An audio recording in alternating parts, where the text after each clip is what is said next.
NEIR সুবিধা দেওয়ার জন্য তৈরি হয়েছে নাকি ভোগান্তি তৈরি করার জন্য? 1 তারিখ থেকে শুরু হওয়া এনইআইআর অনেকে আবার এখানে গিয়ে রেজিস্ট্রেশন করেছে, বাট এখনো ওটিপি আসছে না। আবার কিছু কিছু ক্ষেত্রে দেখা গিয়েছে ওয়েবসাইটে ঢুকলে রেজিস্ট্রেশন করতে গেলেই কোনো জায়গায় চলে যায়। এর আগে থেকেই 400-500 ফোন রেজিস্ট্রেশন করা, আবার অনেকের ফোনে অফিসিয়াল নাকি আনঅফিসিয়াল এটা ম্যাটার করছে না, অনেকের ফোনে পুরো নেটওয়ার্কই চলে গিয়েছে। এর জন্য তখন যদি এ নিয়ে চালু হয়ে যাওয়ার পর আমরা আর ভালো ফোনটা নিতে পারবো না, ওই বাজেটে আমাদের কম দামি ফোন ইউজ করতে হবে। বর্তমানে এটা একটা ক্রিটিক্যাল মুহূর্ত সবার জন্য। সরকারের খুব তাড়াতাড়ি পদক্ষেপ নেওয়া উচিত এর ব্যাপারে।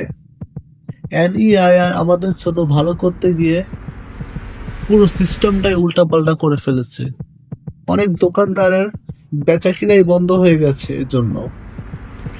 এখন বর্তমানে এ নিয়ে আন্দোলন চলছে।